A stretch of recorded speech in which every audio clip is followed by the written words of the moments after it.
Hello, men and gentlewomen. Welcome back to the channel.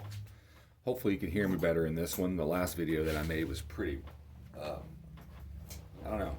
I just wasn't able to hear myself very well. So, if y'all do look at the last one I had about, using cigarette smoke as a cover scent, you should make sure you turn the volume up on that one if you happen to watch that one after this one. I do recommend you watching it. It is something that I learned over the years and it's helped me out, and hopefully it'll help you too. So anyways, as I promised you in the last video, which was about the cover scent cigarette smoke, that I will be doing one on 3030 versus 350 Legend. So this is just going to be the data off of the boxes and not any shooting yet, but there will be some of that as soon as I'm hopefully ammo becomes more available once people calm down and get everything that they feel comfortable that they need. Then you'll start seeing more of this stuff on the shelf. I've heard people say that they've seen 3030, a box like this of the, your regular old everyday Winchester Super X 3030 Winchester 150 grain power points going for close to $100 a box. I haven't seen this stuff since the ammo shortage anywhere. This is a spent box that I plan to reload. So if I do end up getting a 3030, I will have some brass. But first of all, to start the video, 3030, this is the 3030 video, 3030 versus 350 Legend. This is the same stuff here for the most part, except these are 150 grain and these are 180. So there's going to be a bit of a ballistic difference, muzzle velocity difference, and also downrange energy. I have killed deer with 3030 Winchester, and I have killed deer with 350 Legend. I've killed, I think, 4 deer with a 3030. It's a old bolt action 3030. I think it was a Westfield made by Savage. Really nice 3030. I enjoyed shooting a lot. I actually killed my first deer with it when I was 10 years old. Every single one of those shots that I shot at it, I think went straight through it, which is, like I said, I'm a fan of a bullet going straight through and having that, double hole and one on each side for blood to come out of, just in case you do have to track it. Which doesn't happen very often with a rifle, but my dad shot one last year with his 30-06 at 20 yards, and we tracked it over 200 yards.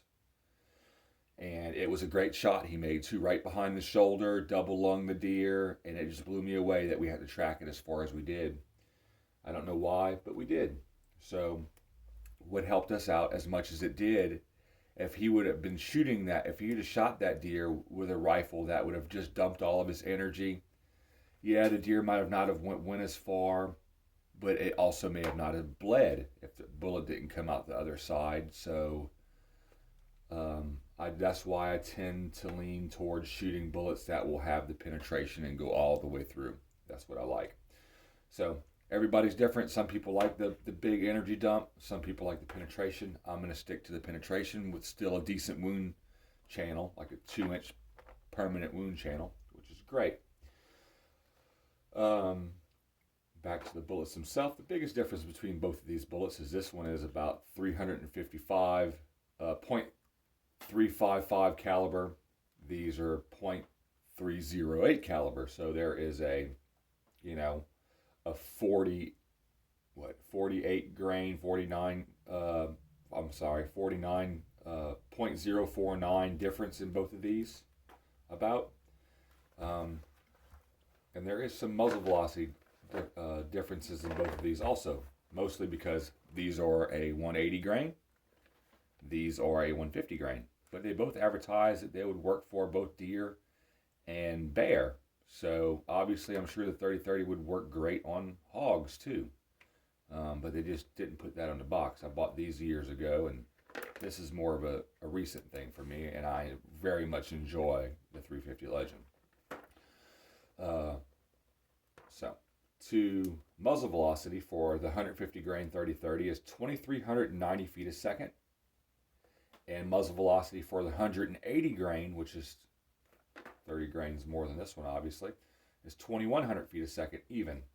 And the ballistics are generated for these out of a 20-inch barrel.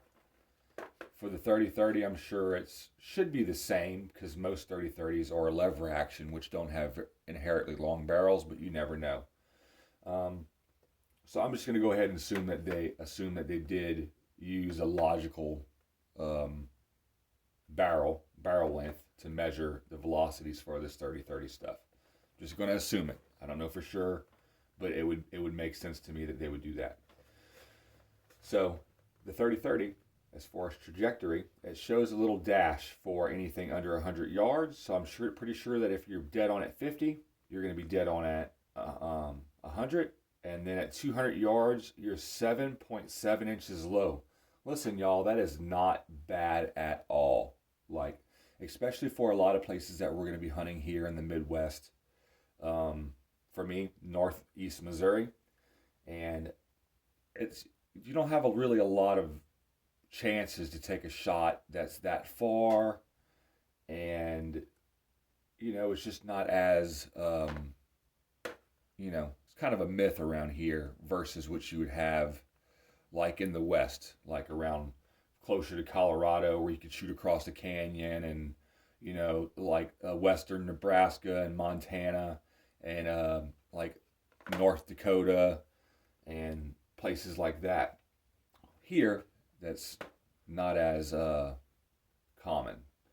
So the 7.7 inches, which is just a little over 7.5 inches at 200 yards, you basically aim high shoulder on that buck or doe at 200 yards, and you're going to put it right through the kitchen. And you're still moving at 200 yards, 1,685 feet a second. And if you do want to know, at 300 yards, you are 1,398 feet a second, and with 27.9 inches of drop. So that's basically just 28 inches of drop versus how the 350 Legend is done. It does say right here on the box the ballistics are generated from a 20-inch barrel. So your muzzle velocity is 2,100 feet a second at muzzle. Then at 50 yards, it's 1,926. At 100 yards, it's 1,700. At 150, it is 1,608. At 200, it is 1,466. At muzzle, they're wanting you to basically be between muzzle and 50 yards. You're going to be low, 1.5 inches. At 50 yards, you're going to be high, 1.5 inches. At 100 yards, you're going to be high, 2.2 inches.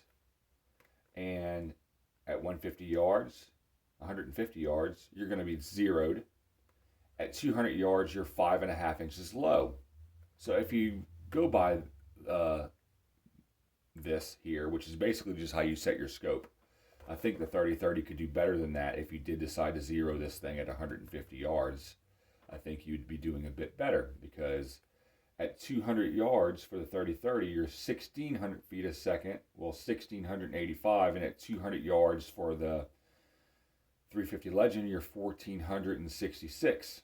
So, you're 140 something feet a second faster with this, about. But still, they're both very capable of taking deer at that range. This just with a little bit more weight.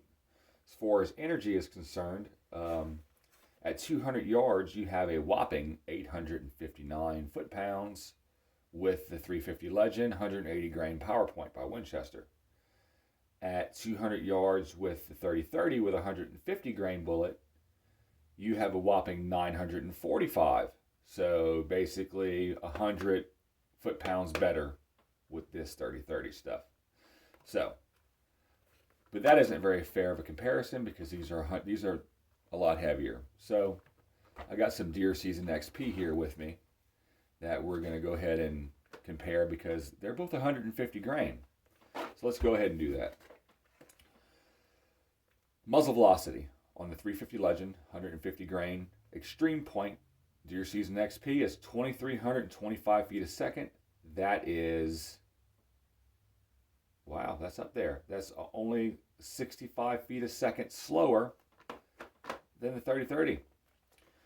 And at 50 yards, 2142. At 100 yards, 1968. At 150 yards, 1804. And at 200 yards, 1647. 200 yards with the 30-30 is 1685 versus the 1647 with the extreme point by the 350 legend here. That is very, very close. So for people wanting, a classic powerful cartridge, which is basically the 30-30, which you cannot have in some states like Michigan, I think Iowa, also possibly Kansas. I could be wrong on that, but I'm pretty sure Ohio also, Pennsylvania. There's a few of them that I know that you can. They just legalized the hunting with a straight-walled cartridge. So if you are interested in that, this is basically like an elongated, maybe a little bit longer, anyways, than the. Man, I'm having a brain fart. Anyways, it's basically a pistol round, except it is a non-rimmed cartridge. So the rim doesn't stick out past the edge of the actual casing itself. This is made to be extracted by bolts or, on an automatic rifle or on a bolt action rifle. This wasn't as much designed for a single shot rifle. But my rifle that I shoot this out of is a single shot. It is a CVA Scout 350 Legend with a 20-inch barrel, and it does great. I've killed 4 deer with it now. It does a good job. I haven't killed one with this stuff yet. I've killed one with these 180 grain bullets, and they do a great job, let me tell you. I'm very impressed, and I do compare the penetration and the recoil and all that stuff with the 30-30, but it is definitely a cool newcomer and very welcome to the hunting world by me and plenty of others, especially since you can shoot this in a state that only allows straight-walled hunting. And from what I hear, Illinois here pretty soon, a bill was introduced in, I think, 2019, according to my boss, my buddy that I work with. Brad, if you're out there, I'm giving you a shout out. You're cool as hell. And from what he tells me, he did some reading on it after I told him that I saw a video that mentioned it. I don't remember where I seen the video, but I did see one that talked about possibly soon Illinois adopting the straight-walled cartridge for hunting there, which is right across the river from me. They're going to be doing a few different things. I think they're also getting rid of the FOID card. I could be wrong. This is just stuff that I hear floating around. Maybe some of y'all can do some research or know more than I do, and y'all can put a comment under this video, and I can go from there. Maybe if you give me a link to go look at or tell me where you found the information that you have, I can do a part 2 to this video. Maybe. I'm going to be doing a part 2 anyways, where I'm actually shooting these as soon as I get a 30-30 again. I've owned 2 of them. I've had a single shot 30-30 that was a New England Firearms, was super slick gun. I got rid of it though, because I got in some tough times. I didn't look at it at that point as something that I was going to actually need, because I had plenty of guns, and I regret it now. I would be able to do a better comparison today if I had it. I could show y'all some groups, but as far as I know, from my experience, to each gun its own. Like, you can shoot 2 of the exact guns side by side. For instance, 2 Winchester XPRs, both the same barrel length, both the same exact color of stock, everything. Even off the same, like one made right after the other. They could be brother and sister. And you could shoot them both, and one might group a little better than the other. That's just how it goes. So, depending on what gun you have, just determines group size, really. I mean, some guns are more inherently accurate than others, brands, makes, and models, whatever.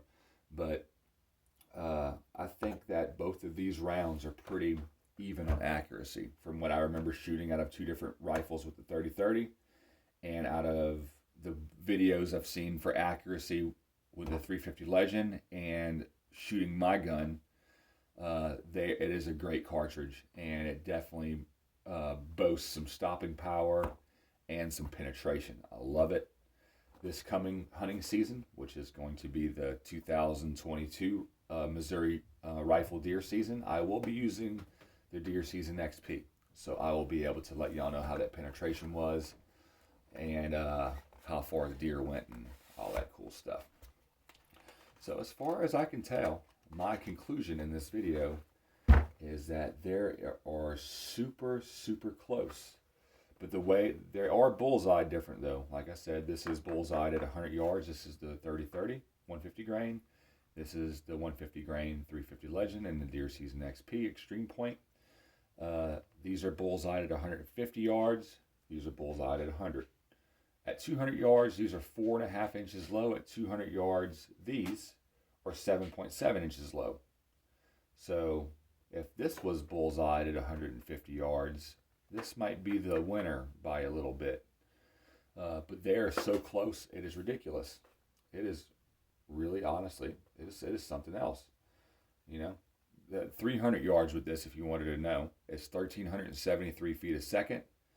300 yards with the 30-30 is 1,398 feet a second. Man, that is just in the teens different in feet per second. That is so close.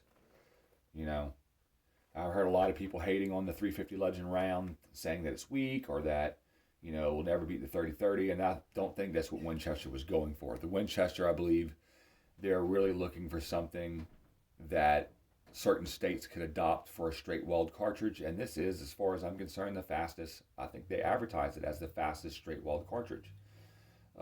It definitely brought something new to the table. I think Winchester's doing a great job. I think they also just teamed up with Browning and made the 6.8 Western. If I can get my hands on one and afford the ammo, I'm going to do it. I do plan on getting another Winchester XPR. I have owned one before. It was chambered in 243, and it was a shooter, let me tell you. And when you pull the trigger on that, the trigger doesn't even move, but the gun goes off like it's nuts. You feel like it's hard to explain the trigger on a Winchester XPR.